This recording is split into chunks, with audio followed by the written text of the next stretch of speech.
Thank you so much, and thank you for your invitation. I am also the former Secretary General of a French NGO called Mouvement du Nid, and which provides support to 5,000 women, sometimes men and children, economically and sexually exploited in prostitution. And I'm saying this because 85% of those 5,000 women, men, trans, and sometimes children we provide assistance to in France are victims of trafficking in human beings for sexual exploitation. They come from Nigeria, they come from Romania, they come from Bulgaria, more recently from China. And I'm here to ring an alarm bell. And I would like to thank Vice President Timmermans and the European Commission to give us that opportunity. Why? Because 15 years after the adoption of the EU Anti-Trafficking Directive, which was a framework decision at that time, and 17 years after the adoption of the Palermo Protocol, we can affirm, I want to affirm, that the EU as a community and its 28 member states have failed so far to achieve significant and quantitative change in the fight against trafficking in human beings. I'm not saying we've not been trying. I am grateful for the efforts of many bodies within the EU, including the Anti-Trafficking Coordinator, but so far we have failed. Why? Because first, trafficking in human beings has not decreased.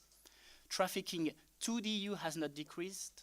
Trafficking within the EU has not decreased. Second, the vast majority of victims, and according to me, 97% of the victims of trafficking are not identified and thus are not protected. Only less than 3%, 10,000 out of 300,000 victims are effectively identified and thus protected. And third element, the number of convictions remains extremely low. And what does that mean? It means that trafficking, which is a crime driven by profit, remains amazingly lucrative within the EU. And for those three reasons, I'm saying that so far we have failed. So how can we explain this failure? And I will share our understanding, and specifically when it comes for trafficking for sexual exploitation. So based on our 14 years of experience, but also based on the experience of our 12 member organizations in the EU, to us the main reason for this failure is the remaining major inconsistency and gap between states' obligation under trafficking and their domestic legislation on migration and on the exploitation of prostitution of others, which is one of the three identified purpose and destination of the trafficking crime. In many EU member states, victims of trafficking for sexual exploitation are primarily considered as illegal migrants and or as criminals because of their involvement in prostitution. And thus, instead of being protected, they are expelled or they are criminalized. But worse than that, in several member states of the EU have criminalized trafficking in human beings, but encouraged and legalized one of the three purposes and destination of the crime, which is the exploitation of prostitution. Germany and the Netherlands have simultaneously criminalized trafficking and decriminalized the exploitation of prostitution of others. They have lifted their bans on brothels. They have legalized partly pimping and procuring. They have empowered the owners of brothels where victims of trafficking are exploited in the EU. So how can we expect ending trafficking in human beings for sexual exploitation if sexual exploitation is legalized? In 2008, 6 years after the lift of the ban on brothels in the Netherlands, the Dutch National Police estimated that 50 to 90% of women in a legal licensed brothel of the Netherlands are victims of trafficking. And those states have also protected and legitimized sex buyers, which is extremely problematic because if 300,000 women are trafficked to and within the EU, this is for one reason, because male EU citizens pay for sex and are entitled to impose sex by the financial constraint.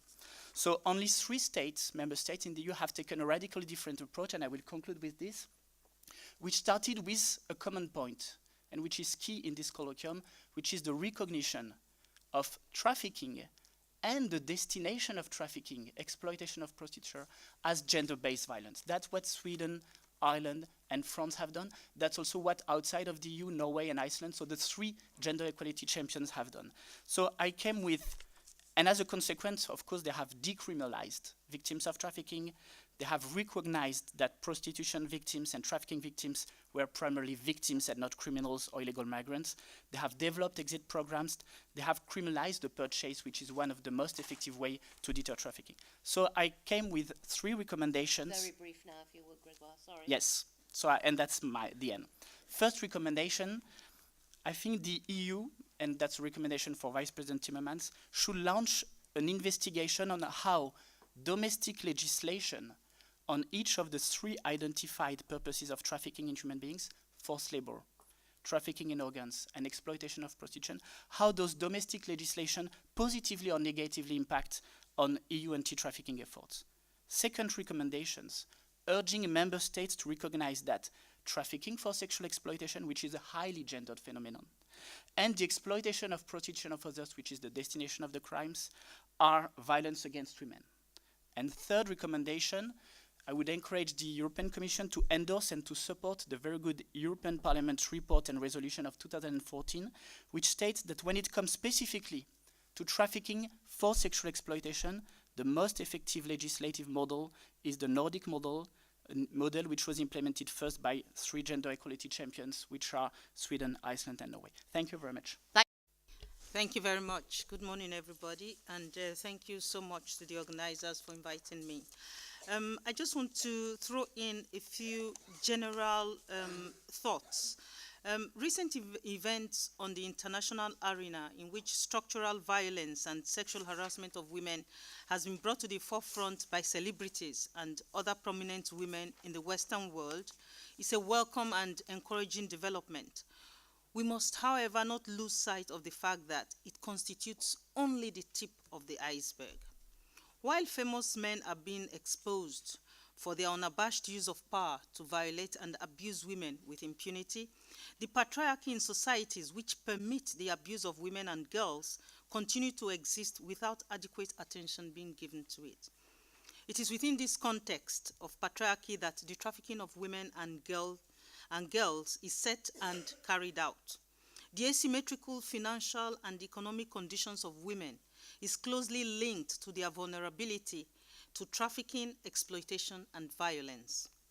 Lack of access to resources and limited political participation has been and continues to be extremely detrimental to the status of women. Gender inequalities, cultural practices, and discriminatory laws and policies added to very limited access to resources and extreme poverty put women in a position of disadvantage and vulnerability and thus at risk of being trafficked. There is an urgent need to address these inequalities in order to alleviate such structural disadvantages and to create opportunities for self-determination and economic sustainability in communities. There is also an urgent need to remove and change the harmful attitudes, stereotypes, and practices towards women which make them vulnerable to trafficking, exploitation, and violence. Now, there are several situations that contribute to this the continued existence of these situations, and I'll briefly state them. One is the continuous retention of conditions that reinforce stereotypes and keep harmful practices in place. I'll give an example of the way that in the media, for instance, women's bodies are used and presented and consumed and is seen as something that's cool or that's part of the present social thing, but it continues to reinforce those stereotypes. Then the second thing is the lack of adequate resources to support women. Now, when women don't have enough money to feed, what is presented to them is the sale of their bodies as a way of solving the economic problem. So many of the women who end up in the trafficking, being trafficked for sexual exploitation, come from situations of no money, no economic support. And this brings me to the third, the condemnation of women to positions of subordination as objects of the social and sexual satisfaction of men. Women's bodies are being offered for sale. On one hand, we say, oh, it's okay to offer women's bodies for sale in prostitution. On the other hand, we say, oh, no, it's a crime, you can't do that. It just doesn't make sense. We're not going to solve the problem of trafficking if we continue to allow that kind of situation to exist. So my recommendations are just two. One, greater collaboration between European countries and the countries of origin of victims of trafficking. That's one, where there is a real attempt to resolve the structural, financial and economic situations. I know it's a huge ask, but we cannot solve this huge problem if we don't address that situation in the countries of origin. People don't leave home when they are okay. They leave home when they are not okay. They fall into traps when they are not okay. The second one is the recognition of the fact that putting women's bodies on sale, and I'm talking about the greater majority. There are some who would say, oh, but there are some who do choose, whatever that means. But for the greater majority of women, it is not a choice. It is a means of survival. And there's a need to recognize that that is violence against women, and for countries to adopt measures that have proven to be effective, as my colleague said earlier, the Nordic model or the equality model that has proved to be very effective in fighting this kind of situation. Thank you. First of all, thank you for inviting me to speak here. I would like to share two true stories to demonstrate how the system serves to trafficking victims nowadays in Finland. In one case in Finland, the district court sentenced a person exploiting the victim for human trafficking, and the sentence was upheld by the Court of Appeal. However, the sentence for human trafficking was overturned by the Supreme Court later on. Even though the defendant was sentenced for several sexual offences, the victim was removed from the special assistance system for victims of human trafficking. The victim died a few months later. She was an ordinary Finnish woman of young age. In another case, the Finnish authorities decided not to extend the residence permit of a foreign victim of human trafficking who had been exploited in Finland. The reason was that the defendant in the case had already been sentenced for human trafficking, and the sentence was final. There was no longer any need for the victim to stay in Finland because of the criminal proceedings had come to an end. The victim was sent back to the home country. It is in Finland the criminal proceedings that determine whether the victim receives assistance or not, and how long.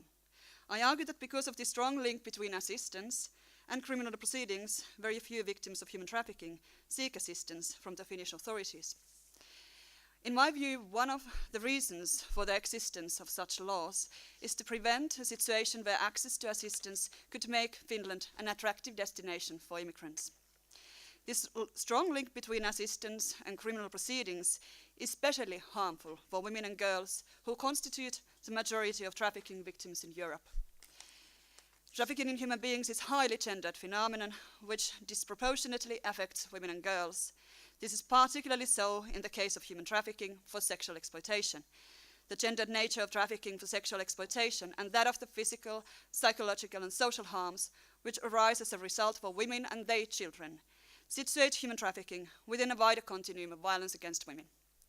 Human trafficking is, however, almost non-existent in the European and Finnish agenda on gender equality and violence against women. I find it regrettable. The Finnish National Rapporteur, for example, has addressed the issue of Nigerian women who are in large numbers sexually exploited in various European countries, including Finland. The context in which we discuss the issue is not only theoretical or ideological.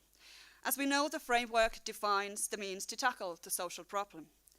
When we are assessing the current situation and action against human trafficking within the framework of violence against women, the situation of trafficking victims looks very difficult. It is hard to imagine that any other victim of such violence would be denied assistance and protection because the case is no longer investigated, prosecuted, or the charges are rejected at the courts of law. As we know, the case cannot always be investigated, taken to a prosecutor, or the perpetrator cannot be sentenced for human trafficking or sexual offences because of the reasons beyond the control of the victim's hands, because of the problem with evidence or the interpretation of the law. The criminal justice system, too, often treats exploitation and violence as a result of a free, autonomous choice without considering the conditions in which the choice has been made. Scholars studying violence against women call such procedures institutional violence. in which the state creates vulnerabilities and prevents the victims from receiving assistance. From the perspective of the victims of human trafficking, the laws regulating the activities seems rather restrictive and unpredictable. Who would be prepared to be an instrument and live in uncertainty without any certainty about the future? And as a last remark, I have described the situation in Finland, but as far as I know, the situation are relevant, and these my points are pretty relevant in many other European countries as well.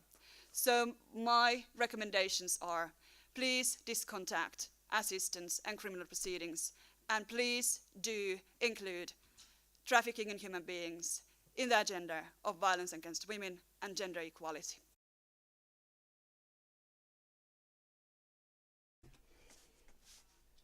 We have a European directive from 2014, which is very clear about how to combat trafficking in human beings, in particular for the purposes of prostitution.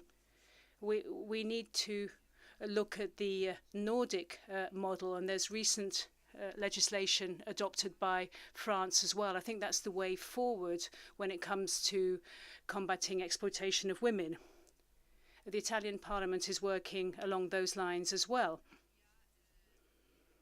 In Italy, of course, many women and girls arrive, many of them underage, and many from Nigeria in particular. And a lot of these people end up on the streets. They go via the hotspots, and then they end up on the streets. There is support from civil society to a certain extent, but many of these women end up in exploitation. So we need to train people working in the hotspots so that they can identify potential victims of trafficking.